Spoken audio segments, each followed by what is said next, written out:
After sending that email out to our supporters yesterday, I got a pretty good response. Maybe about 20% of people wrote back and sent some nice emails.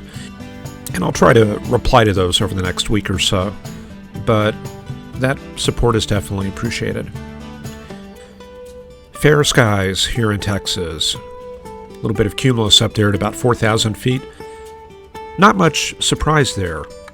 The air mass does look slightly dry, and since this is Forecast Lab, I think we should find out the reason. This is going to be the air mass trajectory from NOAA Air Resources Laboratory. And what we see here is a backwards plot on the trajectory. The red is going to be the low levels, so that's originating from the Gulf. The blue is the 4,000 foot conditions. So that has a trajectory from the North Plains, and then we go a little bit higher in similar situation. Another thing we can do is look at forecast Skew-Ts, and we do see that there's not a whole lot of dry air. Most of it's concentrated above 3,000 feet. The moisture is basically focused in the lowest 3,000 feet of the atmosphere. So this is not what we usually see in the summertime. The moisture tends to be deeper. But this is what we might see on a hot day in April, something like this. A little bit of mid-level moisture up there at about 10,000 feet. We had some altocumulus earlier today, and we do see the origin of the winds in the mid and upper levels coming from the northwest, and a very shallow flow of tropical moisture from the south. So we can pretty much expect this to start recovering over the next couple of days. So that little bit of cumulus down here, that should make its way northward gradually, and I think we'll see more of it tomorrow. You know, I thought it might be fun to kind of dig into the video vault. This is one of the weather stations that I worked at. This is Dyess Air Force Base. This is a long time ago. But yeah, there you can see the station chief briefing some B-1 pilots, and that's some of the work I did. At this time, I was training that girl that you see right there. Anyway, some old memories. You see some of the equipment that we had there. I do kind of miss those days, but on to new horizons, I guess. Across the southwestern U.S., things are pretty quiet, and I think our dry line has set back up just southeast of Amarillo. It's pretty weak, but it looks like it's connected back into this warm front that's lifting north through the panhandles. We do have a low-pressure area in northeastern New Mexico, and that's on the tail end of this front. It's probably fueled a little bit by the baroclinicity and possibly the strong heating in that area on the Raton Mesa.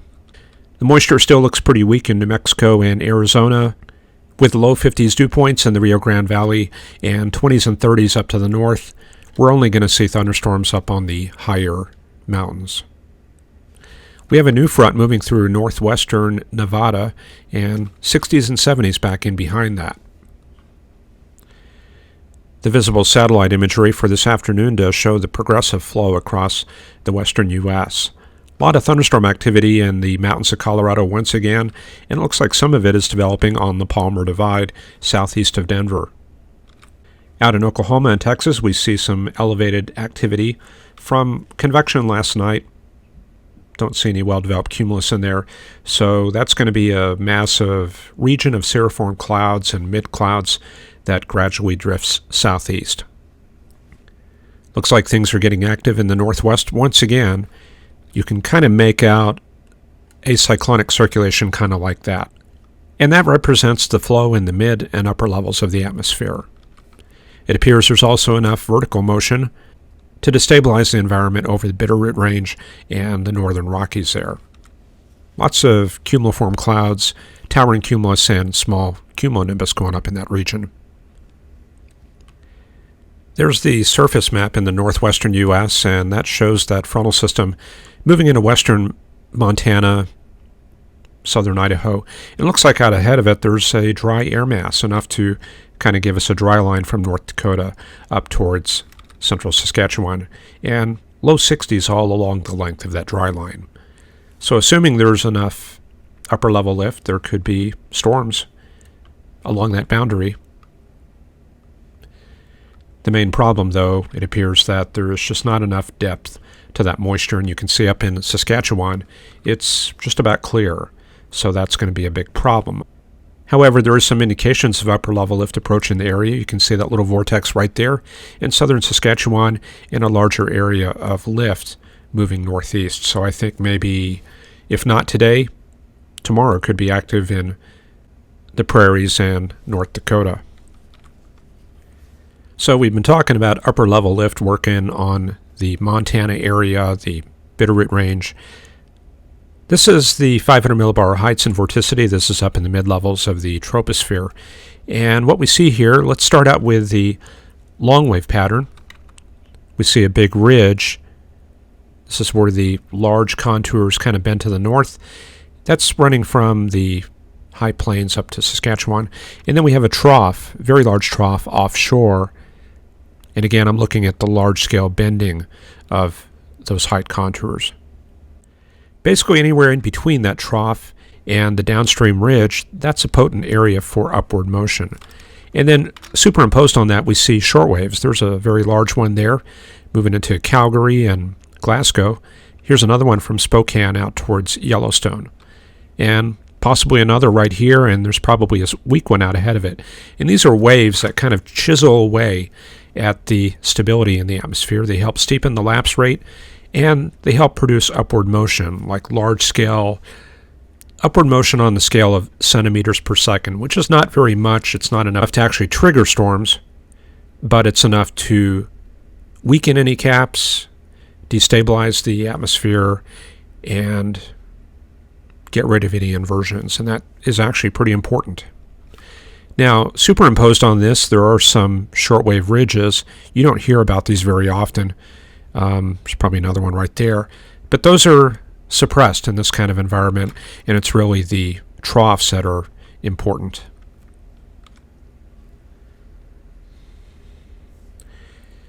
There's the Northeastern US, and it still looks like that cold air advection regime is pounding Quebec, the Maritimes, and Maine. The pattern is moderating a bit in the Midwest, and what we see here is the flow still out of the north in Ohio, but it looks like it's trying to return out of the south in Iowa and western Illinois. And definitely it's in place in Wisconsin into the Lake Superior region. And then the Northeast. As we can see here, it's under high pressure.